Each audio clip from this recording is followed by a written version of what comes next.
The September 2nd council meeting, and I'll call it to order. Councilor Flin.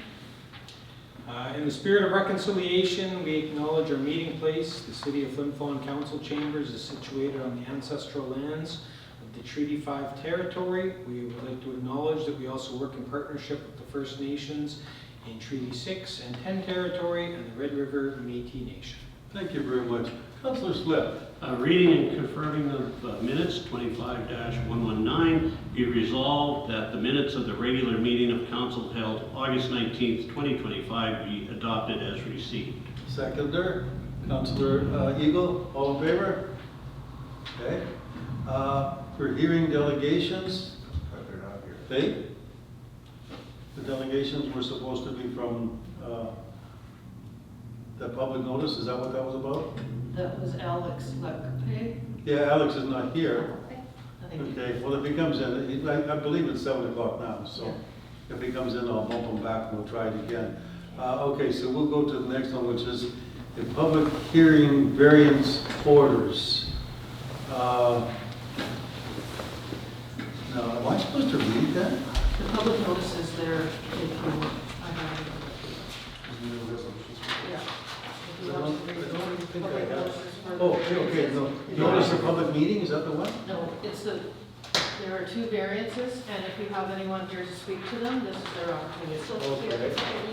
I think this is Oh, it, you got public that? meeting. Yeah. So the one, okay, the one by Ryan Clemmer on South Hudson, Yes. and there's no one here to speak to it.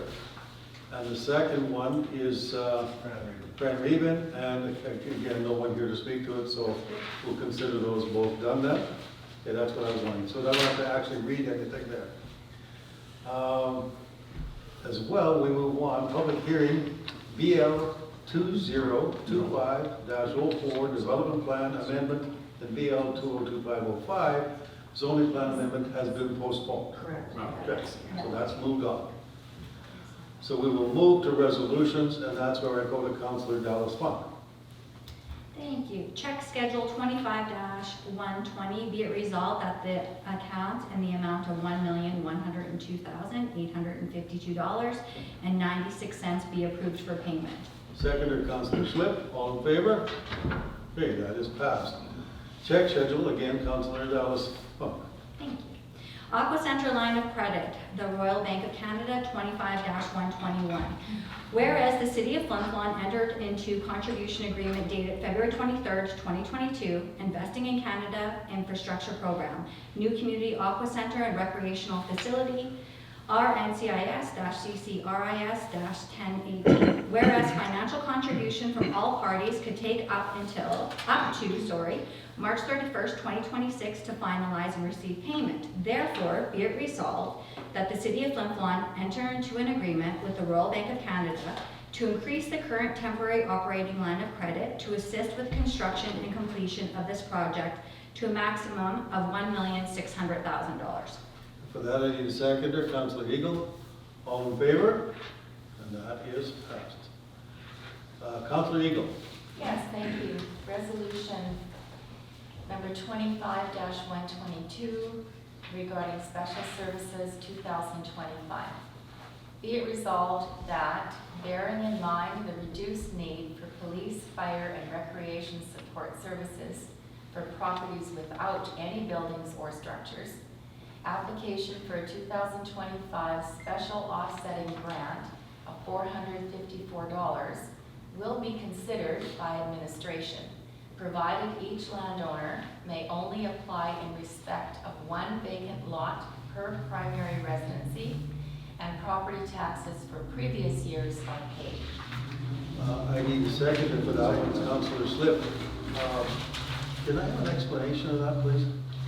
This is the offsetting grant that we provide for the special service levy. And so the special service levy this year is $1,096 per property roll. And this will give a rebate on anyone who has a primary residence they're already paying it once, and they have a vacant lot beside them that they're using and paying it again.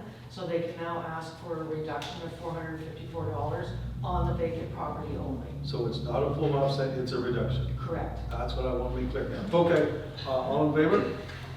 Thank you, passed. 6-4, Councilor Lippman. Resolution 25-123, whereas pursuant to Section 372 of the Municipal Act, the municipality may set a reserve bid in the amount of the tax arrears and costs in respect of the property. Therefore, be it resolved, the City of Flin Flon place a reserve bid in the amount of all arrears and costs in respect of each tax sale property. Okay, I need a seconder for that. Councillor Hanson, all in favor?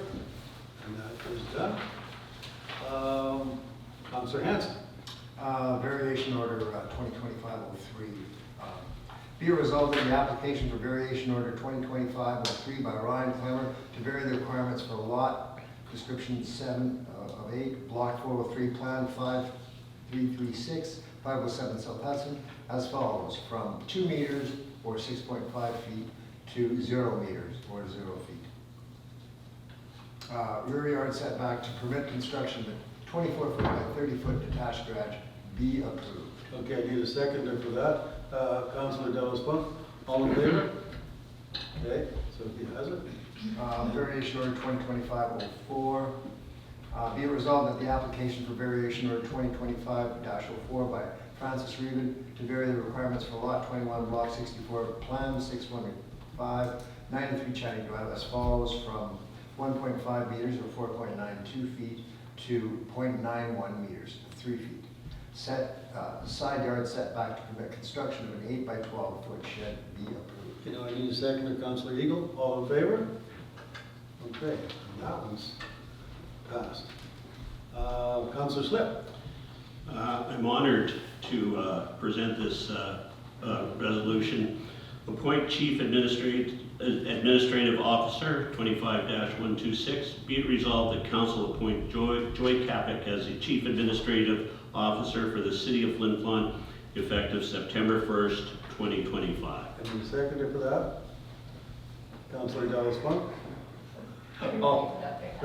All in favor? And welcome.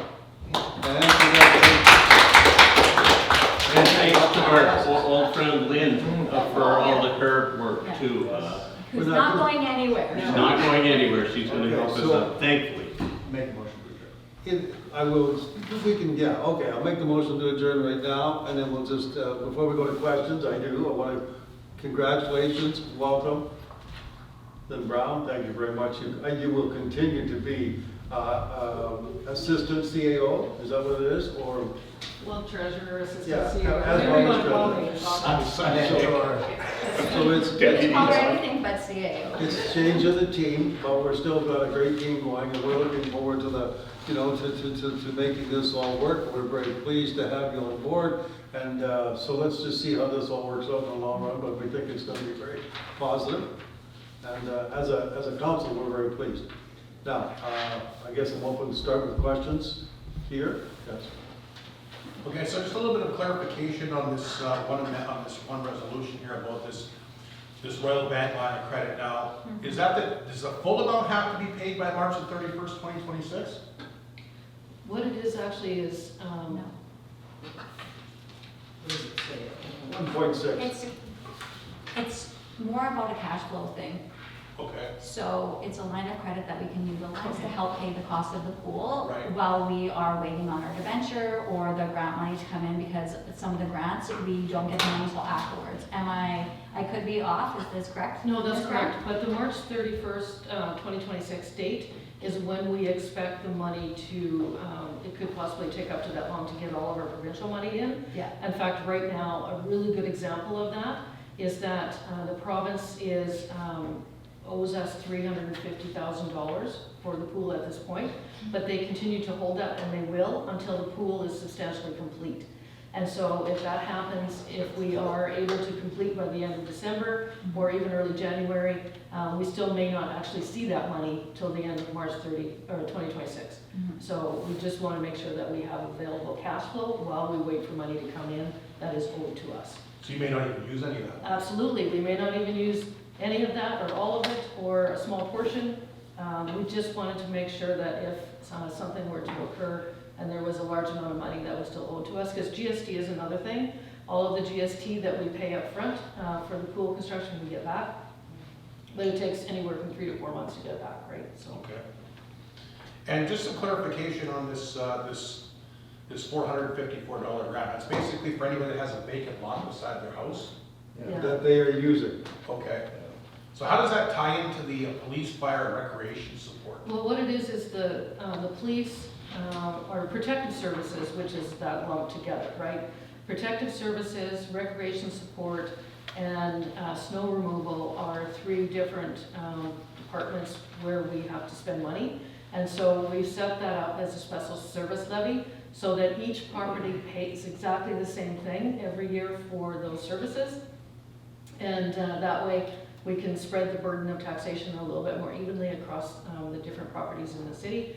But for those properties that don't have any buildings or are vacant, so therefore there's less opportunity for a need for protective services, and there's no recreation support there, but we would still plow past that lot, so we didn't give any type of reduction for that. So we've given those empty lots a reduction, provided that there's already a homeowner that owns another property. So basically, I just throw them out report, anybody that has a lot that they're using next to their home is eligible for a $454 rebate. That's right, that's essentially the short way to explain that, yeah. Okay, that makes the most sense. Just a couple other quick questions. I know this is a provincial thing, but the lights and roads down by the co-op, any idea when they're gonna start work on that? I think Manitoba Highways is, like MIT is going to be here actually next week, and they're starting work on all of the crosswalks that are on Provincial Highway. I know that. As far as the four-way stop, we're in the queue, we're at their mercy waiting for them to give us a date. But you could also call and check in with the director. They might not have more of an idea. So you said crosswalks, sorry, on what there, Allison, how'd you explain On that? the provincial highway, so whatever the province is responsible for, so if we think about like the number 10 area, that area. Okay, They're coming in and revamping them. If you go onto the provincial website for MIT, you can see all the projects actually that they're doing in the province, and Flin Flon's on there. okay, so Yeah. let's start off with that, I guess eventually Yeah. get the other stuff done. Yeah. And I guess, Flynn, how many years were you on the job before? Well, I started back in 2017, but not as a CAO, so I've been kind of bouncing back and forth between the treasurer and the CAO position since then. Since 2017? Yeah, well, except for the year and a half that I was in Saskatoon during COVID. Well, job well done. Thank you. That's it for me. Eric? Yep, and just so I'm clear, you are staying on as city treasurer, correct? Okay. So does that mean that you will be still showing up at the meetings, or what's that going to entail? You know what, that's a discussion that Joy and I will have. I came here, when I first came in 2017, I came to all the meetings and was here to support Glenna when it came to questions around finance. Mhm. And so I can do the same thing for Joy, but we'll sit down and have that conversation and determine where it goes. Okay, sounds good. It might depend a bit on what kinds of questions you're asking at meetings. That's right. And if they're relative to that sort of thing where they're mostly financial, then we would have a requirement of having her here. So, you know, if there's no interest, then we won't. I mean, one way or another, I can assure you, George, I am going to be asking questions about finance. Yes. Well, I kind of figured that. but- Birds are gonna fly, fish are gonna swim, and I'm gonna question you, so it's gonna happen.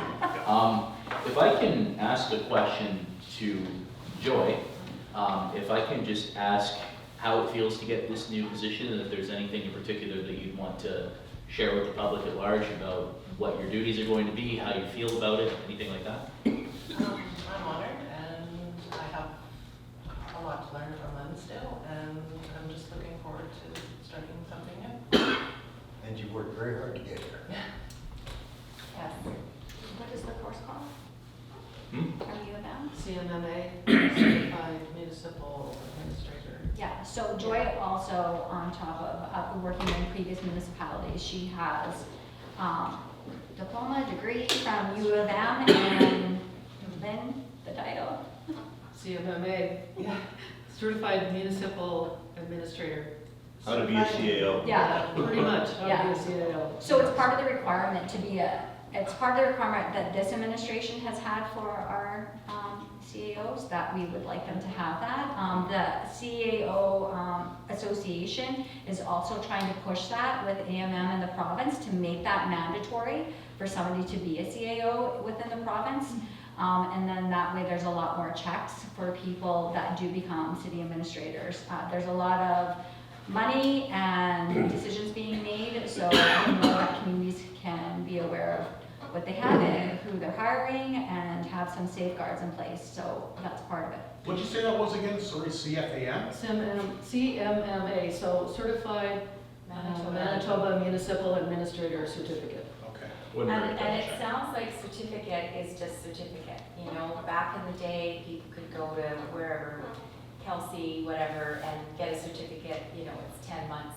CMMA certificates in Manitoba are very intricate, they're involved, they're not easy, it's not an easy study, it's not an easy thing to do at all. It's not something that I can say, having looked at it, even, that anybody can just pick up and say, oh, I think I'll do this and just get certified. It's involved and it's complicated and it's been very successfully done. So, Okay. yeah, certifiable. Certified, I'll look it up to see exactly what that's. Yeah. I think we mentioned CMMA here, and I think we've got 4 different answers for what it stands for, Yeah. so I'll check into it. Wanted to ask about the two, or rather not the two, the public hearing proposed development plan amendment and zoning plan amendment here that was listed.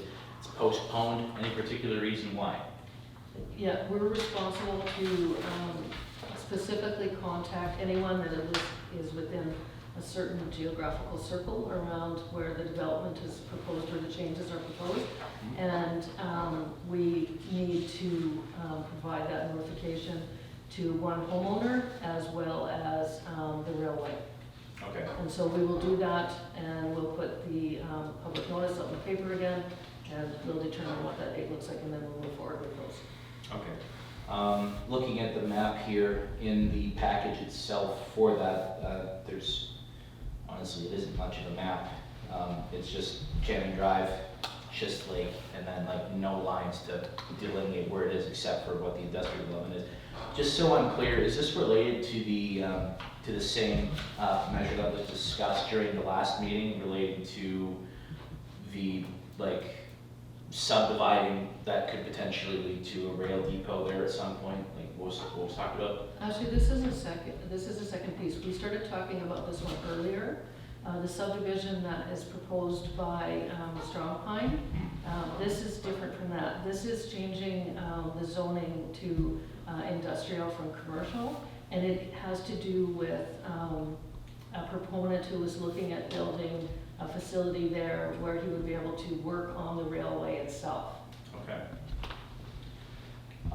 So what would we be looking at then, like just like repairs to ties or something like that, or like what are we, like working along the railway itself? What do we mean by that? It's about working on the railway system itself. But once that is set in place, then you could probably speak to the company that is interested in going to do that. Okay. I don't see anything listed in here as to who's doing that. That's right. We haven't, that individual hasn't made any type of public notification at this point. So for us, it's about the zoning and the land development. Okay. Any idea for when this would be, because obviously this is postponed, any idea of when this will be postponed to? Is there a firm date? Probably not the next council meeting, but the council meeting after. So that would be the first council meeting in October. And that's because we need to have a certain amount of time and a certain number of notices in the paper. So we have to follow that regulation in order to give that time to go past to be able to get to that date. Okay. Feel like I gotta ask about the Kingsway proposed rezoning as well. Has there been any sort of change on that since the last meeting? Is it still, we still need to notify and have that 30-day period? Has that been changed?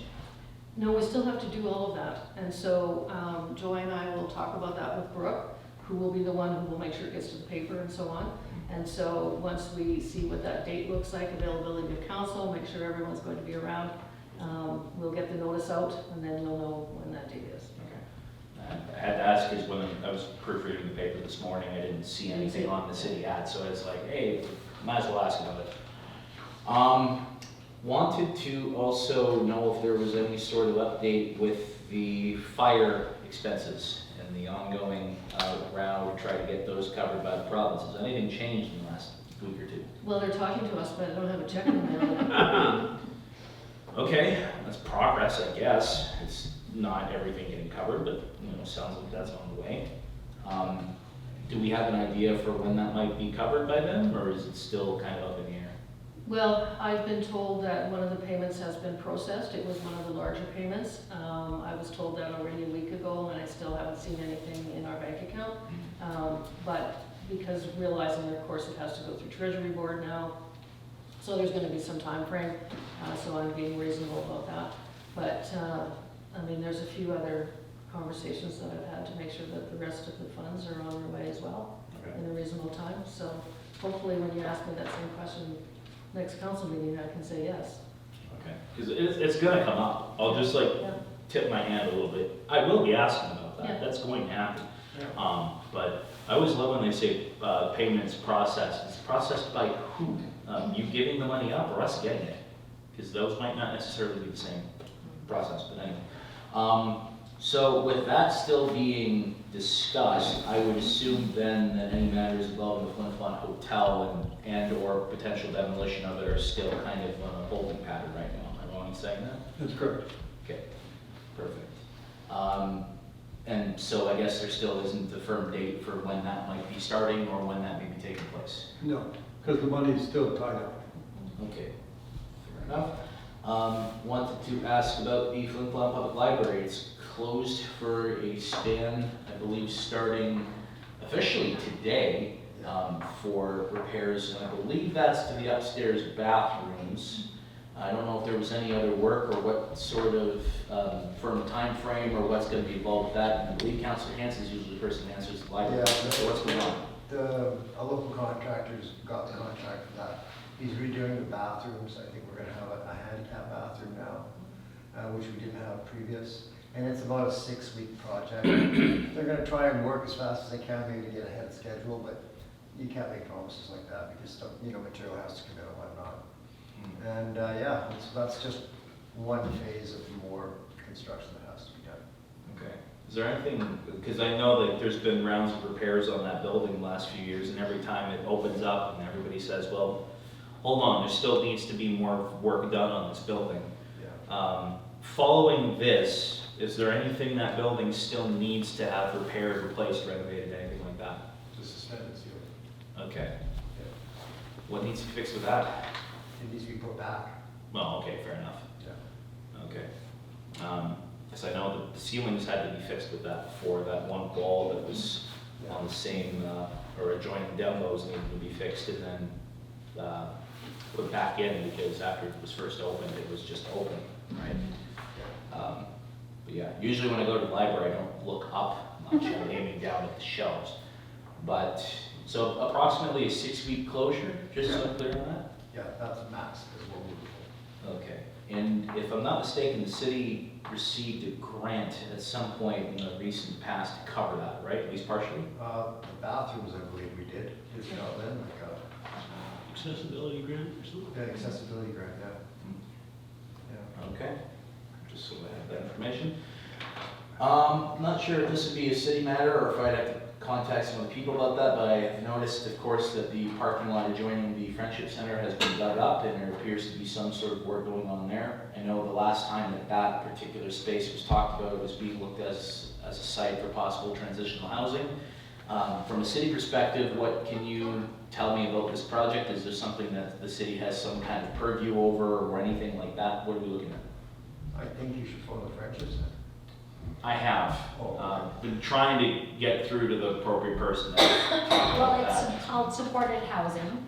It's not Okay. transitional, Okay. but Shelley called it supported housing. Okay. And the Friendship Center is absolutely 100% in charge of that project. The city's footprint on it is, we gave them the land because that parking lot was owned by the city. So to show our support, that's what we did. And of course, by speaking about the project as well with other ministers when we attend and talk to them. I know last week, was it last week or the week before?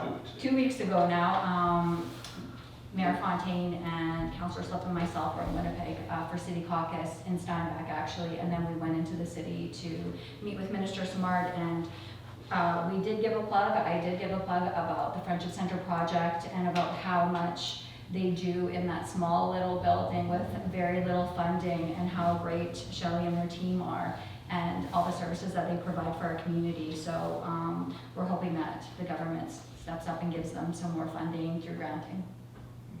So I know they've been looking for it for quite some time. Yeah. Not just that, but for both Yeah. shelter and park here. Yeah, well, they're in the same boat we are, right, with the pool, in the same situation Thompson and every other community's had over the last 4 years, that you think you have your project locked down, and then the prices just increase, and then you're scrambling for money to move forward.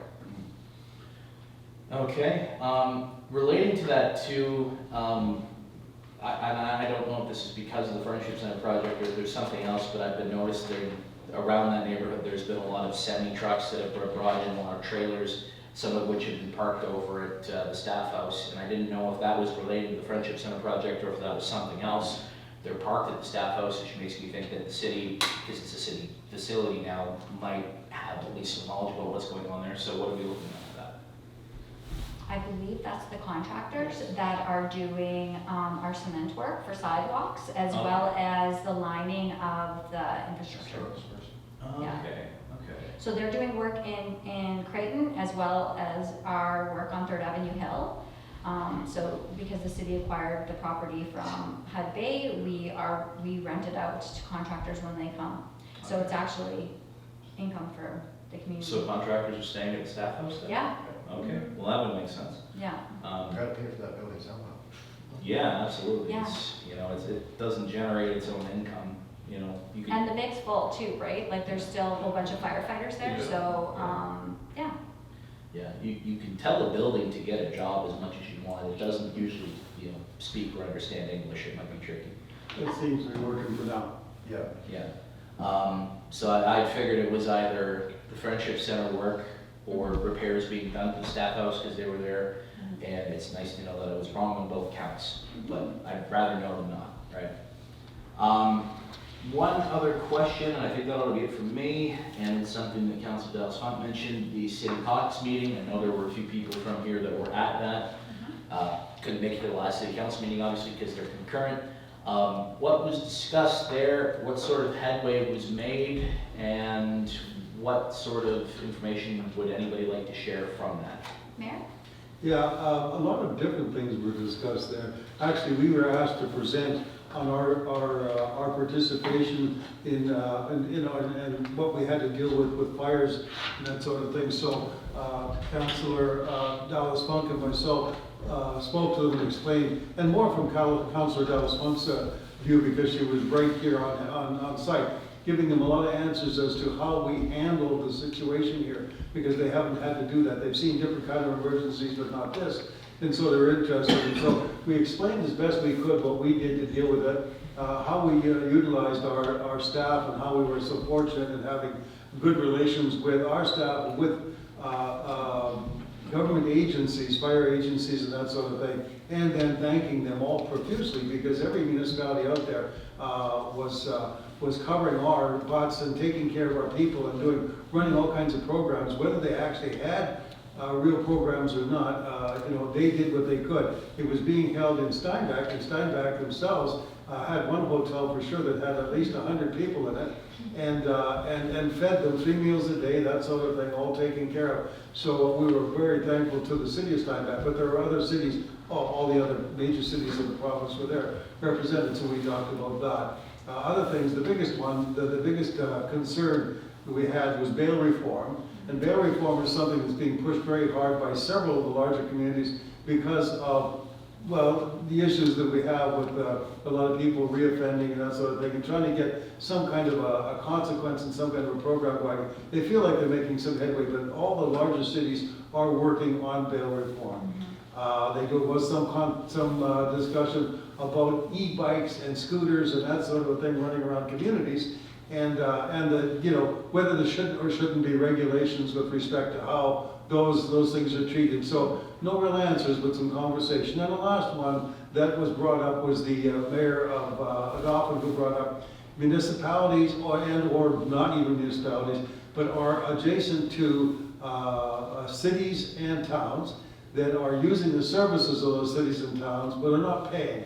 And so are using those services and are at, you know, at the same rate as the dwellers on. And so what the consequences are of that to the cost to the taxpayer while everybody else is using their services. So there was some discussion on that, and, you know, and there are no different views. They're all going to be attacking the problem, you know, as best they can and trying to have conversations with outside municipalities.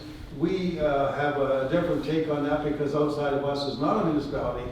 It's a bunch of, it's a disorganized mess on the outside of our community. And so we have people using it from unorganized territories, from parks, and then from another province as well, coming in here and all over, coming in using our services at the same cost as people who are paying taxes and maintenance costs on top. So that's a discussion that's going on province-wide, not here, and it will continue here. We will be speaking more about it here, okay? So those are the, did I miss anything?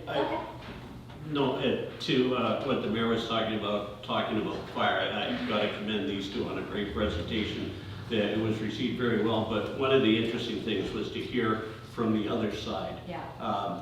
You know, we talked about evacuation. A lot of the other people in municipalities there talked about receiving evacuees, and you know, it's something that we were too busy thinking of getting the people out, and these people. You know, the mayor talks about calling Mayor Andre Murphy and saying you got an hour before people are going to show up at your door.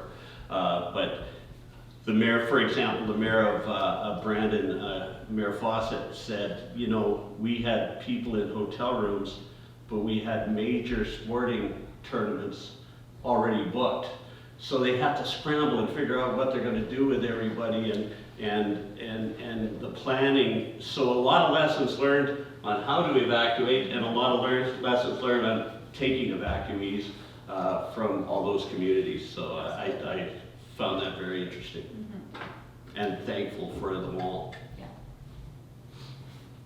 So that, the main discussions were that, and then it's still, this is as well, we've found, since we've been in council, this is our third year doing that, that the entire mood of the city's caucus is different, it's warmer, people are getting to know each other, so you're having real conversations instead of walking into a cold meeting, doing little, you know, it's different, the atmosphere is different, it's less business and more getting down to business, you know?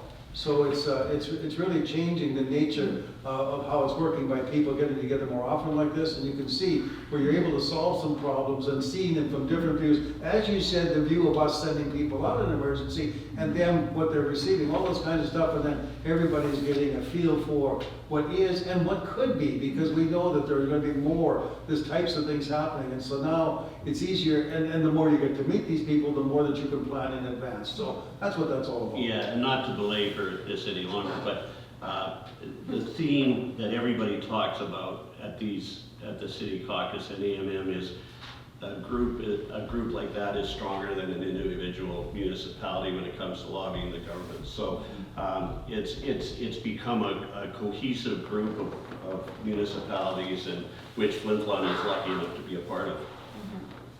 One thing that was really interesting, well, not interesting, but we really paid attention to, every municipality mentioned utilities. About having to renew their wastewater and treatment plants. One is at 150 million right now, and one community is debenturing for 50 million of that. Every single community is either doubling or tripling their utilities right now because they haven't raised them in so long.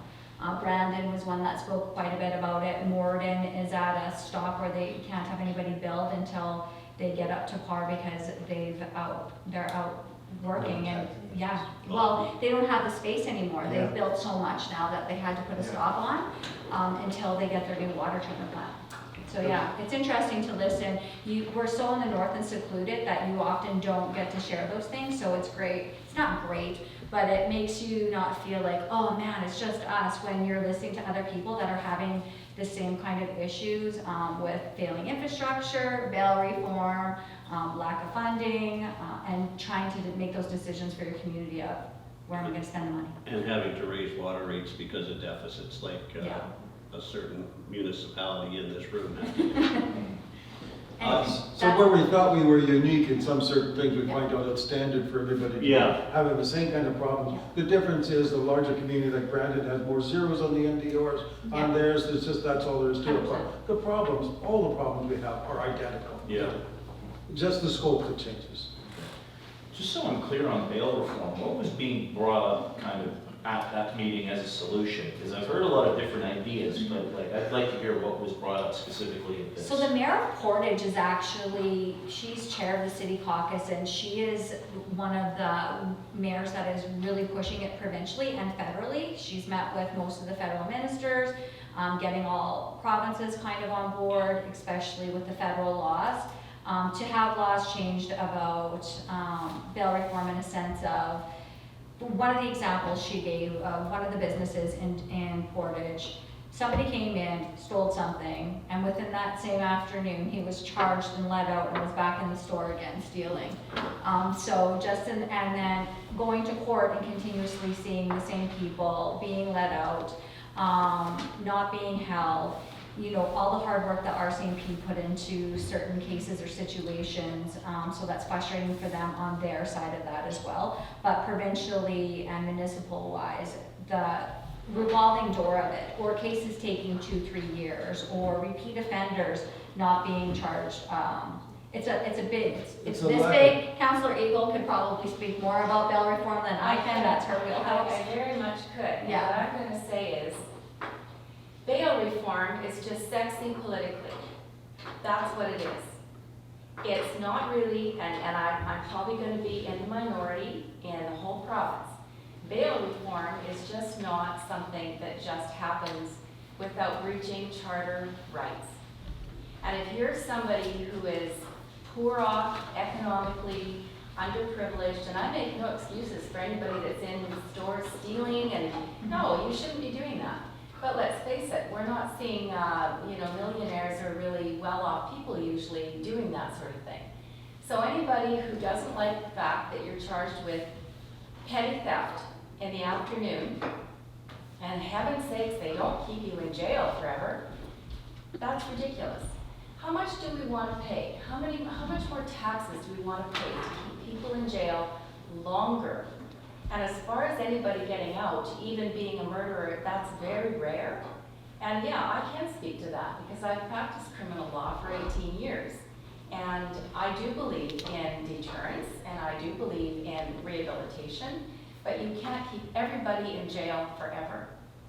So if any government wants to wise up, what they've got to do with this is they've got to tackle it from the front end, not just at that back end. So let's do something with economically underprivileged people. Let's do something to help them.